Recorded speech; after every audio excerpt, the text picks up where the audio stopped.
কোনো বাজার কমিটির গাফিলতির জন্য আমরা সেই বাজার কমিটির বিরুদ্ধে ব্যবস্থা নেব। হলুদের মধ্যে মাটির দলা পর্যন্ত পাওয়া যাচ্ছে। বগুড়ার জন্য সবচেয়ে বড় বাজার, সেখানে যদি 20 টাকা পটল হয়, কেন ঢাকার মানুষ 80 টাকায় পটল কিনবে? আপনারা জানেন যে কোরবানির আগে আপনার বিভিন্ন অজুহাতে বিভিন্ন গরম মশলার দাম বাড়িয়ে দিয়েছিল। এই একই গরম মশলা এখন কিন্তু সবাই দাম কমিয়ে দিয়েছে, এবং এখন কিন্তু ডলারের যে কথা তারা বলতো, অজুহাত দেখাতো, এখন কিন্তু ডলারের দাম কমে নাই। কিন্তু সেই আগে যে কোরবানির আগে যে মশলার যে খরচ, সেই একই খরচ কিন্তু আমাদের যারা ইম্পোর্টার তাদের, কিন্তু তারা এখন কিন্তু দাম কমিয়ে গেছে। তাহলে বোঝা যাচ্ছে কি যে কেউ কেউ এই মশলার বাজার অস্থির করেছিল। কারণ হলো যে আমাদের নতুন ইম্পোর্টও হয়নি, সেই আগের মশলাই কিন্তু এখন তারা কম দামে বিক্রি করছে।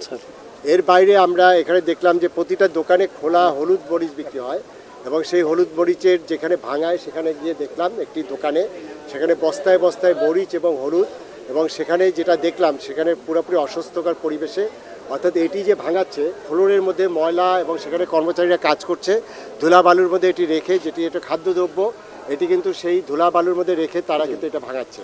তাই সেখানে এই অস্বাস্থ্যকর পরিবেশ, এবং সেখানে যেটা দেখলাম মরিচের বস্তার মধ্যে সেই পচা মরিচ, এবং সেখানে আপনার শুধু মরিচের ডাটার বাইরেও আপনার অনেকগুলো গাছপালা এগুলো পেলাম। হলুদ যেটা ভাঙাচ্ছে সেটা তার মেশিনের মধ্যে থেকে যে হলুদ বের করলাম, সেই হলুদের মধ্যে মাটির দলা পর্যন্ত পাওয়া যাচ্ছে, অথচ এইটি আপনার 300 টাকায় 400 টাকা কেজি দরে বিক্রি করছে। এবং সেই প্রতিষ্ঠানকে এই অস্বাস্থ্যকর পরিবেশে এটি ভাঙানোর জন্য আমাদের ভোক্তা আইন অনুযায়ী আমরা সতর্কতামূলক 5,000 টাকা জরিমানা করেছি। আমরা একটি চানাচুরের দোকানে দেখলাম, সেখানে চানাচুরের প্যাকেট, সেটি আপনার এখানে ডিস্ট্রিবিউট হচ্ছে প্যাকেটজাত চানাচুর, এবং সেটা যে কোম্পানির, সেই কোম্পানির আসলে কোনো রকম অনুমতি নেই। সেটি বগুড়ার পাশেই এটি তৈরি হচ্ছে। সেই কোম্পানির প্রতিনিধির সাথে কথা বললাম, এবং তারা বিএসটিআইয়ের কোনো তথ্য ছাড়া, বিএসটিআইয়ের কোনো অনুমোদন ছাড়া করছে।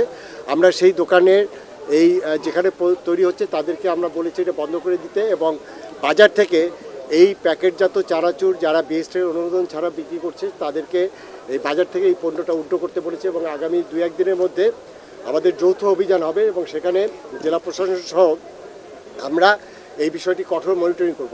নগদের কাছে সব গ্রাহকই প্রিয়, তাই তো সারা দেশে ক্যাশ আউট চার্জ সবচেয়ে কম। বগুড়াতে তো আমি এসে খুবই, মানে আমি বলবো যে আমি আসলে মানে কি বলবো যে শায়েস্তা আমল।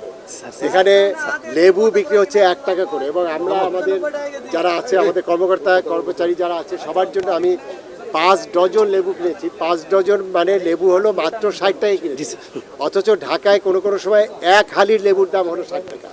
তাহলে কি দাঁড়াচ্ছে? এবং এখানে দেখলাম যে ভেন্ডি, তারপরে এখানে পটল, সেটা মাত্র 20 টাকায় বিক্রি হচ্ছে, এবং তারা নাকি 13 টাকায় কৃষকদের কাছ থেকে 15 টাকায় 16 টাকায় কিনছে। তাহলে এই 15 টাকা 16 টাকার পটল, যেটি ঢাকায় আপনার, গতকালকেও আমি বাজারে গিয়েছিলাম ঢাকাতে, বাজার থেকে আমরা পটল কিনেছে হলো 80 টাকা করে। তাহলে কি দাঁড়াচ্ছে? আমাদের এই বিপণন ব্যবস্থা একটা ত্রুটিযুক্ত, অর্থাৎ কৃষকরা যারা উৎপাদন করছে, এবং বড় বড় শহরে যে ঢাকার মার্কেটে, এটাও কিন্তু বগুড়ার জন্য সবচেয়ে বড় বাজার, সেখানে যদি 20 টাকা পটল হয়, কেন ঢাকার মানুষ 80 টাকায় পটল কিনবে? এখানে আমাদের যারা সাংবাদিক ভাইরা, আপনাদেরকে আমি ধন্যবাদ জানাচ্ছি এই জন্য, আপনারা এই জিনিসগুলো প্রতিদিন আপনারা লাইভ করছেন বিভিন্ন চ্যানেলে, প্রত্যেকটা বাজার আপনারা দিচ্ছেন, কখনো বাড়িগঞ্জের বাজার, কখনো বগুড়ার বাজার, কখনো দিনাজপুরের বাজার, এবং তার মাধ্যমে কিন্তু আমরা অনেক তথ্য পাচ্ছি, এবং তার মাধ্যমে যেটা হচ্ছে যে জনগণও জানতে পারছে যে বগুড়ায় 20 টাকা দামে পটল বিক্রি হচ্ছে, তখন কিন্তু ঢাকার মার্কেটেও এটা প্রভাব পড়ে।